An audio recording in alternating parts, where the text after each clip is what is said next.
Okay, I think we're going to begin. It's Monday, 1 o'clock. I'm Eli Backman, as you know, on the continuing of this journey through Rambam. We are holding Hilchos Eiruvin Perek Shishi, the sixth chapter of the laws of Eiruvin. Today we're going to spend this entire chapter dealing with the concept of what's calling Erev Tchumin. A Tchum is a limitation to how much a person is allowed to travel on Shabbat. And the Chachamim, the sages, made it a little bit less than that, and then they gave us a way to kind of extend that a little bit, and that's what we're going to learn a lot about in this chapter. If I may, for one moment, I just received an email from an alum of ours from here whose grandmother's funeral is taking place right now. He asked me if I wanted to join by live stream. Told him I'm giving a class. He asked if he could dedicate today's class to her Aliyah Tanashama, her soul should be lifted up. Her name is Rachel Rosa Bastr Kasil Yehuda. May she have Aliyah Tanashama. The whole family know only simchas from this point on. So we're going to begin Perek Shishi Halacha Aleph, the first one. Mishiyetzim in Medina be'erev Shabbos. If somebody leaves the city on erev Shabbos, ve'niach bazin shtei seudos rachik min Medina b'toich hatchum, and he placed food enough for 2 meals in a distance far from the city, but within the 2,000 amma, which is his boundary, the 2,000 cubit feet mark. But Kavah Shvisase Sham, and he kind of established that that's his dwelling place. So even though afterwards he did this Friday afternoon, he walks out of the city 1,000 amma. And this is the general concept of Tchumen before we get into all the details. You're allowed to go 2,000 ammas, you're allowed to go 2,000 cubits from where you are. The challenge is, what if I need to go a little further? So the Chachamim said, walk 1,999 cubits, place mazon shnei seudos, food for 2 meals there. Consider yourself dwelling in that spot, and now you will have 2,000 amos from that spot further. The details, we're going to get through a number of the details as we go through this chapter, but that's the general concept. I'm extending my tchum, I'm extending what I'm allowed to go because I'm placing food and considering myself living in that further satellite place, and my count comes from the satellite place. So the Rambam starts off, if a person went out of his town less than 2,000 Amos, placed food there for 2 meals, then returns home to go to sleep Friday night. And Shabbos day begins to walk. What happens? It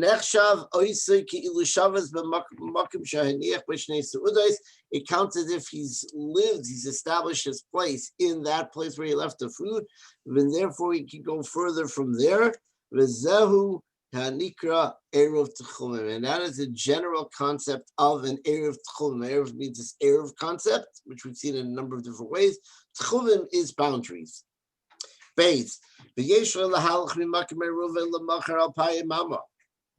it can go tomorrow on Shabbos, in other words, when from that place 2,000 amos to each side. Therefore,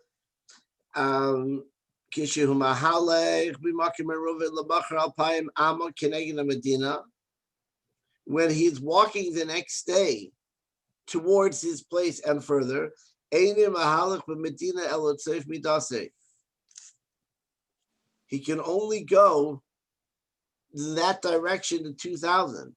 He can't go further the other way, in a sense. Let's finish the halacha and we'll try to bring it together here. And if the city was within his 2,000 amma, then the entire city is considered within his 4 ammas. In other words, his own personal space. He can walk the entire city. And the rest of the time goes, the rest of the space will happen afterwards, from outside the city. So, in other words, he's going to explain this case in the next halacha. So before we try to spend too much brain time, let's go to the next halacha. Kate said where he explains how it is. But in other words, you are allowed to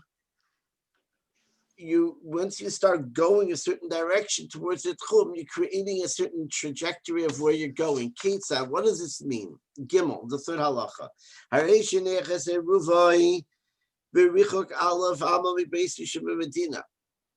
He lives in the middle of the city. Let's say he lives on the eastern end of the city.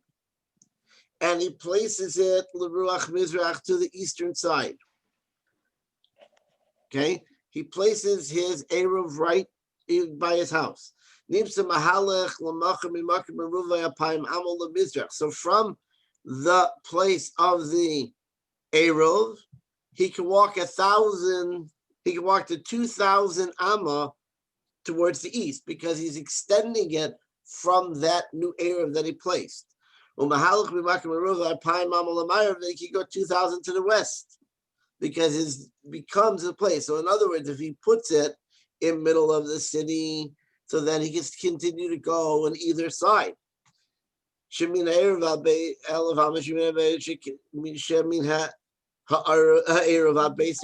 eruv to his house. And then he could go another 1,000 amas from his house to the end of the city. I'm going to try to steal my camera for 1 second and see if this helps. The Rambam I have in front of me has a picture, but it might come out backwards. I don't know if that's clear.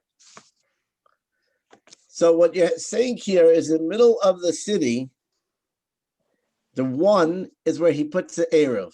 He can now walk 2,000 amas this way, but to the end of the city, as we'll learn in this halacha and the next halacha, he cannot go any further from there. So he can only go to a certain point to the west because his trajectory is going to the east.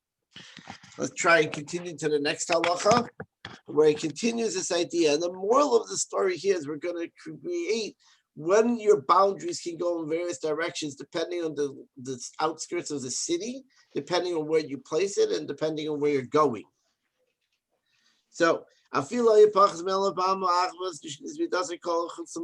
because his 1,000 here and outside the city to the east, he goes to the east, and therefore he can only go to the west a certain amount. On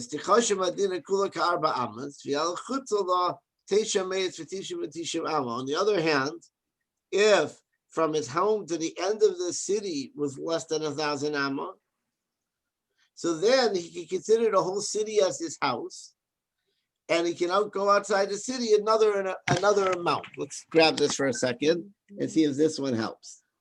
I don't know if this is helpful or not, but here you see that because from here to here, where he has the where he's putting here's where he put the eruv in order to go outside the city. Here's his house. He could go 1,000 this way and 1,000 this way, but the city ends within 999. So that he never goes an extra 1,000 and it gets outside the city. So the Rambam says, therefore, he can continue it. In this picture, the 1,000 ends ends outside the city. Since it ends outside the city, it cannot continue further.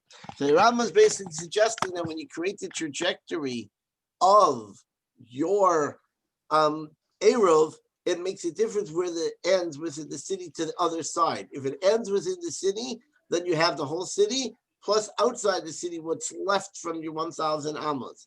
If it ends differently, then you can't do that because it's stuck outside the city, and that's where you end up.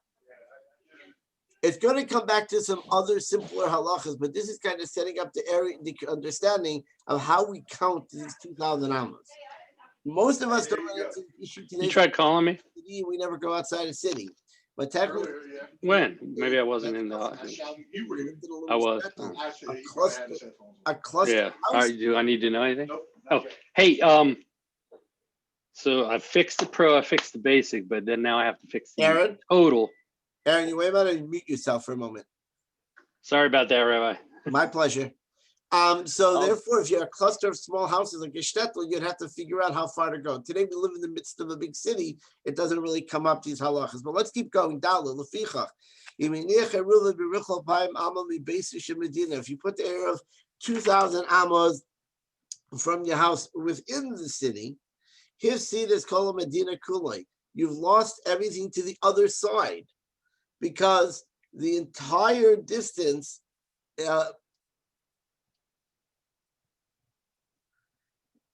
because the city is not within, again, the city limits are not within the 2,000 amos, therefore you can only go on the trajectory towards your thing. So the other halachas where I put the air of 1,000, which means I had 1,000 still going the other direction, and I had to figure out whether it was in the city limits, was it outside the city limits.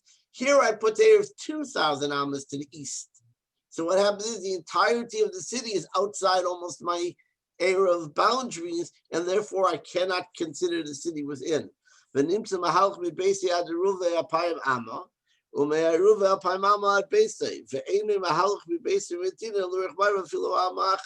you can go from your Eruv towards the Eruv, the entirety of the 2,000, but the other direction you can't go at all, except your house. You can live within your house, obviously, but you can't go further because you show that your trajectory is there, and that's all the way outside the city on the right, on the east side.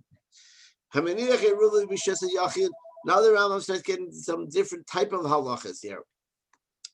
If you place your Eruv in Nishas HaYachid, even if the city was as large as the city of Nineveh.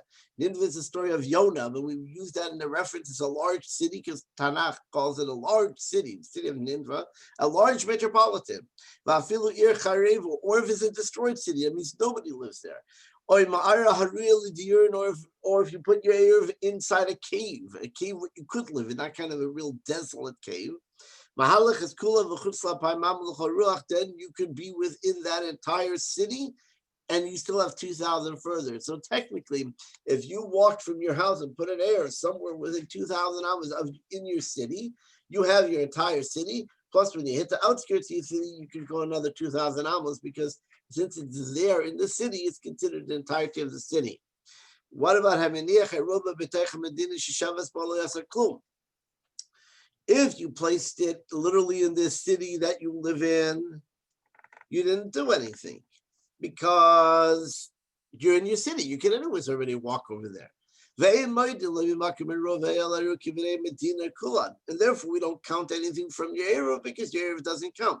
So before we're talking about that if my 2,000 amma distance lands in the city, then the entire city becomes mine. But if I'm placing my Eruv inside the city, let's say I live here in the middle of the city, and I place the Eruv by the end of the city thinking now I'll extend in, the answer is you don't, because it doesn't do anything. You count from the city as a whole. And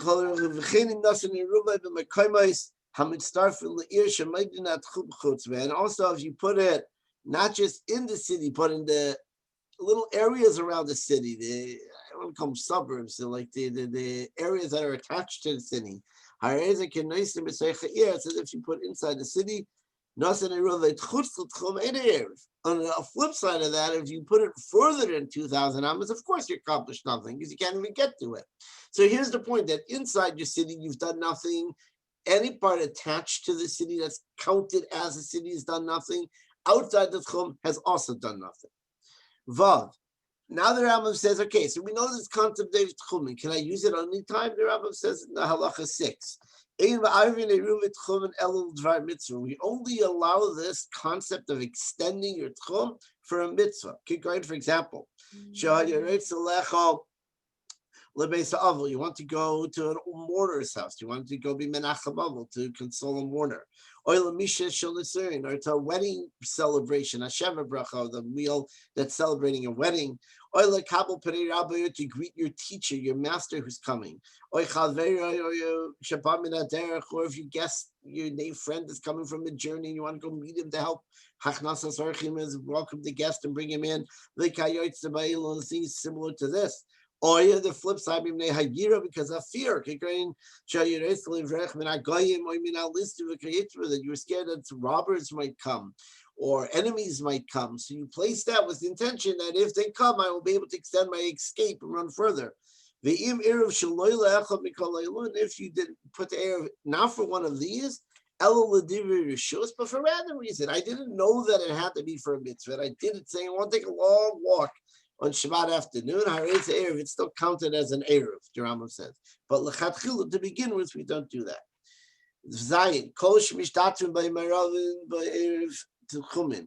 All of the food, which we learned earlier, that you could use to make when we were talking earlier about Erev Chatzeros, in the beginning of these halachot, we were saying that an Erev Chatzerot, to make a chatzer, a courtyard, one, connect all the houses into become one unified domain, you need a certain kind of food. So Rambam saying any food we already described then that you're allowed to do that works for here too. And any food which we said there does not work, the first parak of these halachas does not work here. But what is the amount of food to place?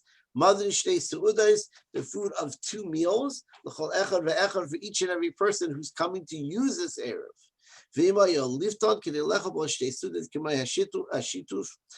And if you would use like a spread to put on bread, you need to put enough spread for each person for 2 meals. So the bottom line is you need to figure out how many people are using this Erev to extend, and then figure out the amount of food. One food the Rambam already told you is good, and use that food for 2 meals for each person at this place of this Erev, and leave it there. The Rambam continues that you, the person who's trying to use the Erev, and the Erev, in one rishus, in one possibility, one domain rather, in order to have the possibility for you to eat it, that you could go take the Erev at the time of Bein HaShmashos. Bein HaShmashos is that twilight zone when it's neither day nor night. We have it on both ends of Shabbat. There's a time period when the sun begins to set, and we don't know, is it already the end of Friday, and therefore Shabbat began, or the Shabbat not begin until the stars come out until nighttime. So we call that 28 minutes, 30 minutes, 32 minutes, different calculations of how you calculate it, called the Bein HaShmashos, the twilight zone. We don't count it not as Friday and not as Shabbat. The Rambam says, and you'll see this throughout many of the other conversations coming forward, that as long as the Erev is good during Bein HaShmashos, during this twilight zone, means the Erev is intact in its proper place, in its proper amount of food, etc., and you can get to it at that time, then it counts. Even if, we're going to learn later, even if somehow it disappears later in the night, it's okay. As long as at that point it was there. So the Rambam says that if it's in one domain and you're in another domain, and you can't carry it to you to eat it, then you don't have access to it. If your intention was to make this establishment, this Erev Tchumen, in a public domain, and you put it in a private domain, or you wanted to make your Erev Tchumen in a private, but you placed the food in a public, it's not good.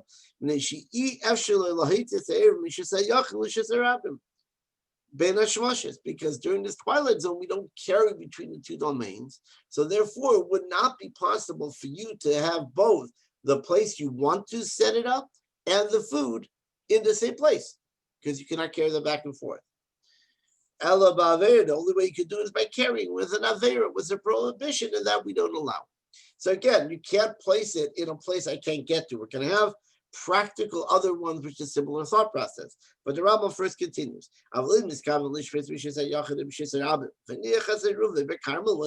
If your intention was to put it into Rishis HaYachid, or the Rishis HaRabim, the public or the private domain, rather, if your intention was to set up your Erev for you to establish your Erev, where you're going to be in a public or private domain, and you put your Erev, a Carmelis and a Carmelis, we already learned that a Carmelis is really not a this nor that kind of domain. And we give it, therefore, the strictness of both of them. And technically, we don't carry between a public, private, and a Carmelis, which is only rabbinical decree, or the opposite. I wanted to establish my living in the Carmelis, and I put the food in the public or private. It is an Erev. Why? Just you can't carry between the two of them at that time. So the answer is, so remember, at the time that the Erev needs to be established, which is that twilight zone, You're allowed to carry between a public and a private domain to a carmelist, or vice versa, for a mitzvah between bein hashmashas. Why? What's the logic here? Shekol davar shu also b'divrei seifrim lekodru olav bein hashmashas. That anything which is forbidden from the sages, this prohibition does not apply during the twilight zone, b'makom mitzvah, when there's a mitzvah. In other words, Chacham and the rabbis come along and say, we're going to be more stringent and set up a certain decree on you that you cannot use this certain extra domain. When is that? On Shabbos, period. Bein hashmashas, which already we don't know if I should say yes or no. We're going a step further and say don't do it. And don't do what we're adding, but during your time of the mitzvah, you're allowed to do it. Or if it's an absolute situation which you need to do it. For such a situation where something is really going to happen and you need to do it. But just for regular, you can't do that. So again, you need to be accessible to get that Eruv on the Bein HaShmashas without doing a prohibition. Here's another example. Yud 10. Nostava Mito, if you put it in a cupboard or a closet or a cabinet, and you lock the door and lost the key. So if I can get into this cabinet without doing something which I'm not allowed to, clearly I could take a hammer and smash it open and break it down. And you're not allowed to do that on Shabbos. So if I could get into it in a certain way without, like maybe I could slide it out of the back, it's good. You're only forbidden to do an actual malacha. But since you don't need to do an actual malacha, an actual something prohibited as work, then it's good. If it's good, you can reach the Eruv. If you can reach the Eruv, then the Eruv counts. If you put it on a long growing kind of like bamboo cane or something, which grows in the ground, it's not good. Even though technically I could maybe reach up somehow and get it. Because the concern is maybe I'll chop it down. You're not allowed to cut down something which is still growing. But if they were already cut down, you took bamboo sticks that were cut and I stuck it in the ground and I put the Eruv on top of it so nobody should reach it, then I can, because technically I could take it down. And we're not concerned if someone will say, maybe you will cut down the Eruv because it's cut already. So it's not such a problem. Yalov 11. Anybody who places an Eruv has Dalet Amos around his Eruv. Lefichach, that's considered your place, and a Makom Shel Adam, the place of a person, always has 4 cubits. What do we mean? Why is this important here? I put it at 1,999 amas, right? I have 2,000, so I put it at 1,999 with the intention I'll go there on Shabbos, and then I will extend another 2,000. And then my Eruv fell and rolled. Whatever this food was, it kind of moved. And suddenly I find itself outside my 2001 at 2001 amma. So it's within 2 amas from where I am. If it's still good, since I have 4 amas, which means I have 2 amas to any side of me.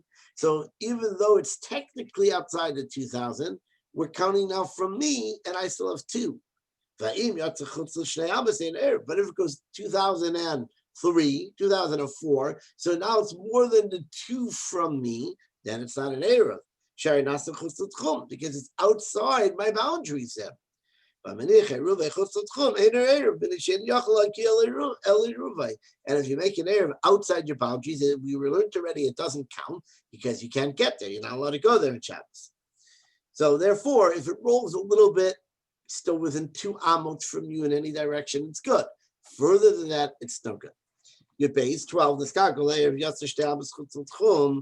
if the Eruv rolled and went out 3-4 amos, like we just said, it went more than 2 outside?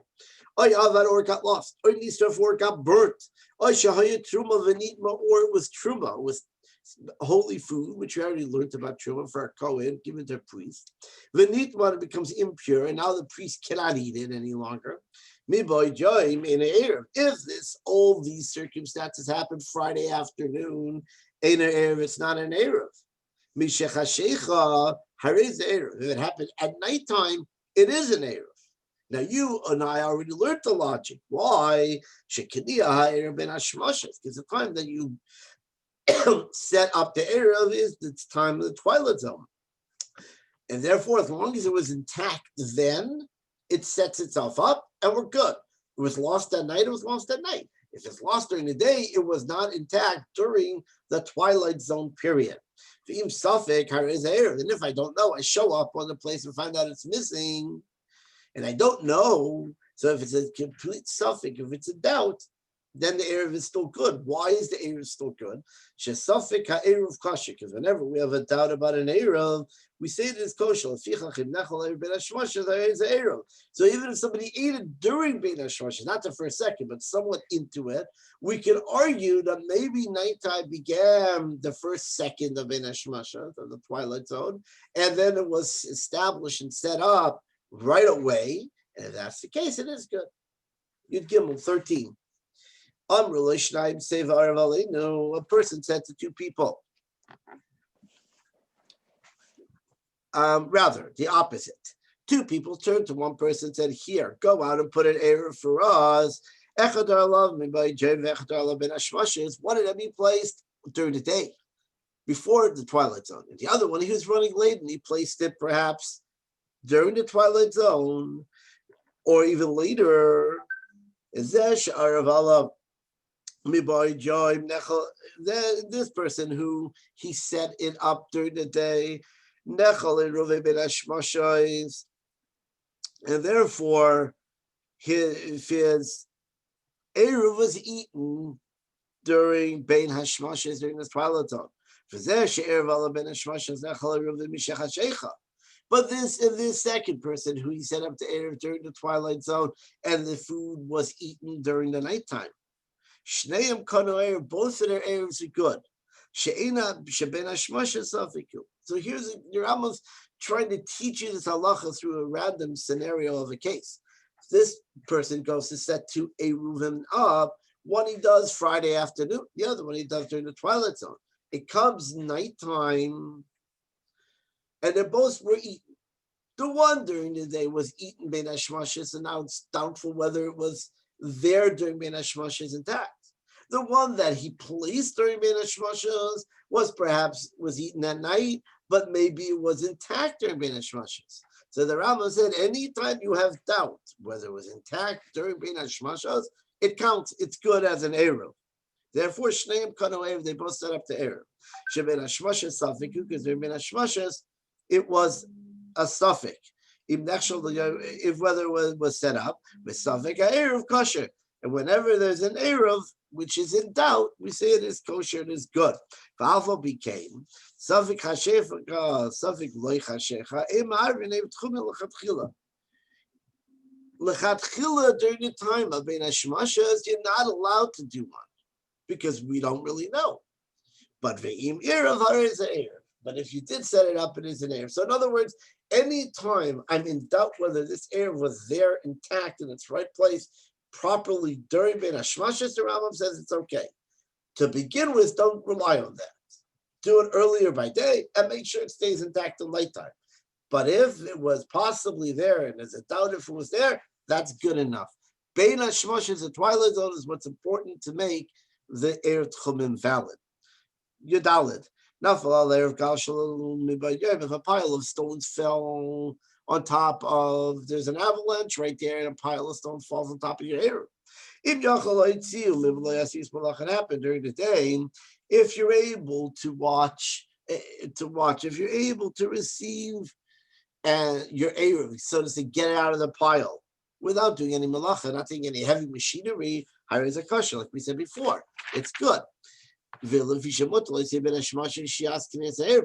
HaShmashos I'm allowed to do it. Even if I need to do the Rabbanon, we learned if I need to do a prohibition of the rabbis, I'm allowed to for an Eruv, but I'm not allowed to do a prohibition of the Torah. And if this pile of stone falls at nighttime, for sure it's an Erev. An Eruv. Alpha B, even though She'i Efsher Lohitzio Ella Basias Malacha, even though you can't take it out without doing a malacha, as we said, as long as it's intact, during the twilight zone, it's good. If I don't know when the avalanche falls, I hear there's an avalanche, I come over there at nighttime, and there's a pile of stones. Maybe it fell before, maybe it fell during, maybe it fell after. Anytime there's a doubt whether it was intact, we say it is still good.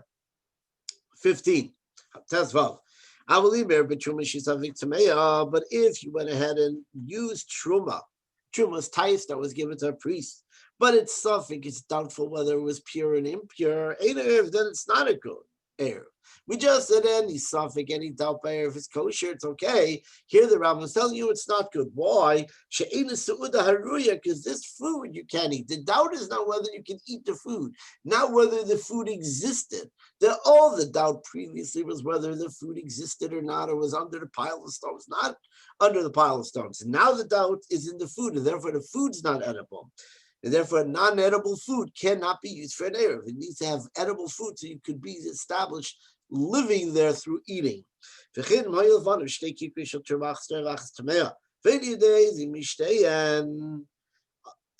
I don't know, I have two loaves of bread. One is pure and one is impure. They're both truma, they're both tithe. I don't know which one it is which, and I say, whichever one of the two, which is pure, that's the one I want used for my Erev. It's no good. Why? Even though there's a doubt here, but here there's no meal which is good for eating, so it doesn't count. The food itself is called into question, not the time of the placing of it. Tezayin. Amar 16 of a person said, if a person came along and said, to this loaf of bread I want to dedicate to make it holy. And we're going to learn the halachas later on, that if somebody designates certain bread or food or items to the Beis Hamikdash, to the temple, it becomes holy, and no longer can he use it for mundane, or no longer can he use certain things in certain ways. It needs to be done through purity, etc. These halachas we're going to learn much later on in the Rambam. But here the Rambam saying a person takes a loaf of bread and says, this loaf of bread today, it is for me and you. And tomorrow I want to dedicate it to become holy. Then he took this loaf and used it for an Eruv. Eruv, its Eruv is good. Because during Bein Hashmoshes, this twilight zone, we don't know for sure what happens. So in other words, the beginning of the day, it becomes holy, and once it becomes holy, I can't use it because I can't eat it. But since at the beginning of the twilight zone, I don't know if it's holy yet, because maybe it's day, maybe it's night. And it was worthy of being, was proper to be used during the day. So therefore, I'm allowed to use it. But in the reverse, if I said this loaf of bread is holy today, and then tomorrow, in other words, I'm setting it aside only for today for holiness, and tomorrow it's unholy, then you cannot use it for an Erev. Because of the doubt of the twilight zone, I cannot use it until actual night. And once actual night comes to use it, it's already too late to make an Erev, because the Erev has to be made before nighttime. Therefore, I can't be used in this scenario. Where are we here? And the same thing if you said it, you separated truma tithe. And I said it will not be truma, will not count as truma until it gets dark tonight. You still can't use it. He's tevel called bein hashmoshes. During the twilight zone, it's called tevel. Truma is when I absolutely know this tithe is what it is. Tevel means a certain food, and I didn't take the tithe yet, or I don't know the status of this tithe thing, this truma. We call it tevel. During the twilight zone here, this bread is called tevel. It's called this in-between state, which incidentally, tevel comes from the word toiv loy. It's not good. In other words, I don't know what it is yet. So then the Rambam says, And I need to have a meal that I can eat during the day, and I can't eat this one during the twilight zone of the day. 17. If a person placed his Eruv in a cemetery on top of one of the tombstones, on top of the actual burial location. It's not an Eruv, it's also Bahana, because we're forbidden to have benefit from something inside a cemetery. Now, by the way, the commentaries say this is talking particularly about the tombstone and the burial spot. The ground between the two tombstones, between the two plots, is not a problem. So if you put the air on the ground between the plots, it would be okay. But here we're talking about you place it on top of the actual burial spot. Since I wanted to retain its ability to eat, that means its ability to have benefit from it, and I can't hear, therefore it's not a good Eruv. If I put it in a Beis HaPeres, and these halachas about cemeteries and all this, we'll learn much more later on. Beis HaPeres is a place where there's a bunch of bones that are kind of a burial field, if you wish. And there's bones spread out throughout the field. It is good Eruv. The Rambam says, even if it was a kohen, now a kohen generally can't go around such a field because there may be bones and things which make him impure. But nonetheless, there is a circumstance. He can go in there in a flying box. In other words, he can't go on the ground because he's going to touch the bones, but he can go in a flying box. And then I am smiling because in those days, the Rambam says, a flying box, you have to create a scenario. There's two animals, and he's sitting above the animals, but there's a certain board, so it's not going to consider impurity rising up to hit it. And we have to create something. Today, put him on a drone. If you said the Cohen in a drone, he's flying over the place. It's not a problem. On a flying box, or if he blows away the bones, and then takes a step, and blows away the bones, and then takes a step. In other words, the ground itself is not impure. He's not inside a tent, which would make impurity inside a tent. The problem is the bones. So the Rambam says there's a way he can get to his Eruv. If he can get to his Eruv, then it is considered a good Eruv. Yudches 18. Many people wanted to do it together in one place. A whole group of people wanted to go to be menachem avos somebody, to go comfort someone who's sitting in shiva. So they also want to walk together. Mekapsin Kol and say Ruvan, to together their Eruvs, which is two meals for each one of them. They put it all together in one big cooler, one big picnic basket. If one person wanted, so then they put it all in the basket and send it to the place. Now, if one person wanted to do it for everybody, he said, I'll take care of it for everybody. I'll put enough food, I'll take care of it, it'll all be for all of you. But then he has to do it, what's called a schus, through somebody else. In other words, the following: when I'm doing it for myself and I give it to someone, say, do it for me, or I go ahead and do it myself, clearly we know what you're doing. When you halachically, you're doing an act for someone else under certain circumstances, you give it to someone else, that other person accepts it for the third person. So let's make sure that's clear. There's Ruvain, Shimon, and Levi. Ruvain has the food. Ruvain and Shimon both want to use the Eruv. So Ruvain gives it to Levi and says, Levi, you will stand in for Shimon here, accept the food, and by you accepting the food for Shimon, the Eruv will count for Shimon also. So this person needs to find another person to give it to who will stand in for the people accepting it. And you have to tell them all that I did it for you. Because you cannot coerce someone. I can't do it against your will. So I gotta let you know, by the way, I took care of this for you. Because maybe you're doing, I'm going ahead and do an Eruv for you, and I'm not telling you. And you really said, you changed your mind and you want to make an Eruv the other way. Now you're stuck because you have an Eruv going both directions. So therefore, we say that the one I did for you without your knowledge is invalid, and you follow yours. Therefore, I need to tell you ahead of time and say, I will take care of doing it to you to the east. And if I told you Friday afternoon, I got this taken care of, you just changed your mind Friday night, late at night, it's an Erev, because we already know that once the Erev is intact during Bein HaShemashos, during that twilight zone, it counts. The fact that you changed your mind at night doesn't matter. And the flip side is I come over to you Friday night in the middle of the night and say, by the way, I took care of your Erev, and I never told you earlier, so that doesn't work either, because then the Erev suddenly has its validity at night, and an Erev at night does not have validity. Your test 19. We already learned this concept of using another person to stand in and accept it for others when we learned the halachas earlier in Perek Aleph about an Erev Chatzeres, about creating that unified domain. So the Rambam says, whoever I told you there could be a stand-in, can be a stand-in over here too. And whoever I told you that doesn't count, perhaps a young child, or perhaps somebody else, or slaves that belong to your home, etc. All the halachas we learned earlier doesn't count here as well. Halacha Chaf 20.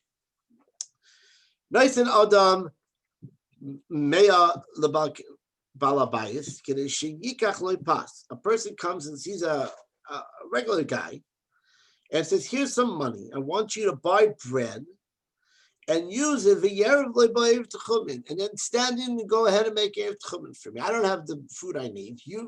I walk into your house, you have food on your counter. He said, here's $10, $20, whatever it is. Let me buy that food. And with that food, I want you to go do an Erev for me. That's good. But if he gave the money to a store, went to a baker, and he said, accept this. And through the merit of accepting this money, you should go ahead and do an Erev. And an Erev, it is not an Erev. But Vim Omar, but if he said Aravalai, make an Erev with this money. In other words, then he can't do it. So in the first scenario, I told the baker, take the schos of this money and then go buy something, and that we don't allow, because it can't have a schos from somebody else. You can only do it through me.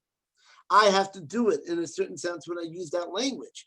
When I said Aravalai, make an Erev for me, then I'm not talking about acquiring bread and with that acquisition go make the Erev. I'm asking you just to go make the Erev, period. That the Rambam says is allowed. So the commentaries talk about the difference between the two languages. Again, I apologize, it's running a little late. We should be done in the next 5 minutes or so. And I will hopefully put up the recording in any event if somebody does have to leave. So here the commentators say it's the difference of the lashon zacha or arav, whether I'm asking you to do it as a schus, as a merit, as an acquisition, so to say, for me, or I'm asking you to do the erev for me. And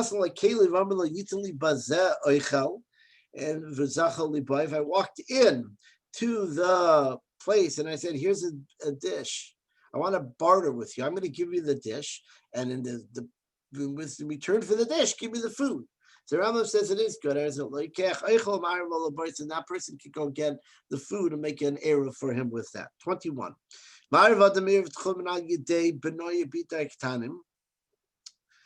A person can make an erev to chumin for his children, sons and daughters who are minors, that they're not reached bar bat mitzvah, in other words. And through his slaves and his maidservants to a non-Jewish, whether they know about it or they don't know about it. So in other words, if I decide to make an erev for my family, I make it. And all my younger children under bar mitzvah automatically are included in my establishment of the erev. The Rambam says something fascinating. Therefore, if I go ahead and do that to the east, and my 11-year-old son does that to the west, saying, I want to go visit a friend that way, his doesn't count. He follows mine. But I can't do that for my older children. And not for Jewish slaves and maidservants. Not for my wife. But as we said before, only with their permission and knowledge. Even though the room and board is on me, I'm paying for all their food. They're living under my roof. They're eating on my table, the Rambam says. It doesn't matter. Once they've reached a place that they have their own rights, I have to get their permission. And if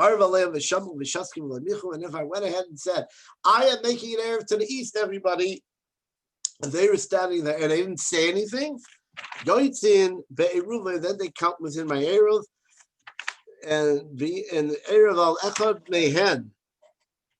On the other hand, the Rambam says, if I make this announcement, then everybody I'm making Erev on the east, and one of them goes and makes an Erev on the west, so even though he didn't say anything, his actions show that he's not happy with me on the east, and therefore he has to do it and follows this on the west. Katam and Sheishanim and Pachas, as child under 6 or younger, he can count in his mother's Erev, not just the father, but even the mother's Erev. And you don't need to put 2 meals of food for the child. You put just a mother, and the mother will take care of the child with her food, so to say, and he will count under the mother. Chaf Beis, 22nd halacha. If I tell someone, can do, please take my Erev and go 1,000, 2,000 amos, 1,999 to the east and place it there. And that's exactly what we want to do. And that cross desert pathway, cross road out there, place it. I'm allowed to do that. And when I do that, I have to choose a messenger who has a certain understanding of what they're doing. All throughout Torah, we have different learnings, different teachings of how a shliach, a messenger, becomes like the person asking him, the sender, under certain circumstances that he can understand that. Therefore, he can't send it with a cherish. A cherish, halachically, is a person who cannot hear and cannot speak. Or biyad sheita bekatan, or in the hands of someone who's not mentally able to understand his mission, or a child. We say a child doesn't have the depth of understanding yet. For sure, not in the hands of someone who doesn't agree or believe in the concept of an Erev, someone who makes fun of it. He says, I don't believe in that. And if I sent it through one of these people, the Cheresh Sheiter Katan, or the person who doesn't believe in there, if it doesn't count. But what if I told my 8-year-old child, walk over there, give it to that person, and that person will set the Erev? So the Rambam continues, if send it to take it to a person who's allowed to do it, that he will then place the Erev in the right place. That's allowed, because now he's not setting up the Erev, he's just carrying it from here to there. The Rambam says, even if he sent it on a monkey or on an elephant, it's also good, because again, the messenger here is not setting up the Erev, transporting from point A to point B, and then the point B, that person will set up the Erev. As the apostle, but this, the Rambam is adding one qualifying statement, that I'm able to see my son doing that. So I give my 8-year-old son this Erev, I say, take it all the way down there where that guy's standing. I have to watch till he gets there, or watch the animal go. Till he reaches the person I told him to take the Erev to.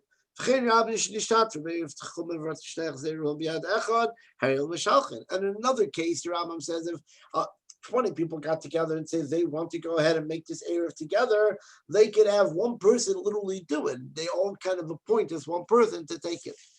Halacha Chav Gimel. Echad Arabim she'amru le'echad arav aleinu. If a group of people, or one person, somebody walks over to somebody else and says, make an Erev for me, right? But I never told him where. And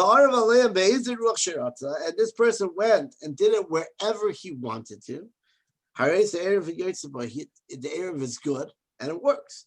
I didn't tell you which side to do it. And therefore, he can do wherever he wants to do it. If I ask my friend, take dates, and I want you to use dates to make my establishment, the kind of food with dates. And he took dried out dates, right? Or on the other hand, I asked him to use dried out dates. It's fair, a little bit tomorrow. I mean, took regular fresh dates. Or I said, or I asked him to put my Erev in a tower, so to say. Or a migdal could be, some say, an aron, a cabinet. And he put it in sort of a shevich is usually like some kind of a nest of some sort. Or a b'shevich or put it in the nest and he put it in the cabinet. But I asked him to put it in the first floor of the house. He put it in the second floor. I said put it in the second floor. He put it on the first floor. All of these do not count because you're not doing what I asked you to do. When can you be my messenger when you do what I ask?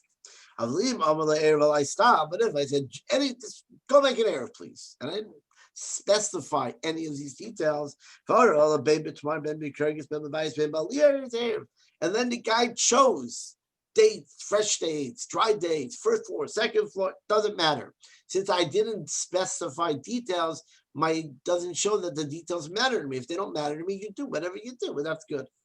Chavdalit, kishem shemevarchen al erev chatzeres v'shitufim mevois kach mevarch al erev tchumen. Just like we learned, we make bracha when you do this chatzer, when you bring together the courtyards. And the mavois is the pathways that we were all learning about the other halachas. You bring them together and make an eruv. To count them as one, you make a bracha. The Rambam says here, you also make a bracha. When you say first, well, not first, but you also have to say the formula. You say the bracha, and then you say, and then you explain, what am I doing here? You have to explain the formula. The formula is that with this eruv, with this food that I'm putting down here, I will be able to walk 2,000 amas from here. It extends my extension of where I'm going. If one person was doing it for many, like we said before, a group of 10 people come over to someone and say, be our shliach, be our messenger, take this basket of food, go out over there and make the eruv. So what does he say? Then he has to say, this eruv is good for that guy and that guy and that guy. Or he could say, for the place, for the people from the city of, or for the people of that group. That this group of people that I'm working for will be able to go ahead and use this eruv to walk 2,000 amos on either side. So again, you want to follow that the formula should work with what you're trying to accomplish, either for me, so I say it on my own, or I'm saying it for someone else, and then I have to kind of specify who those others are as well. And with that, we finish Perek Vav.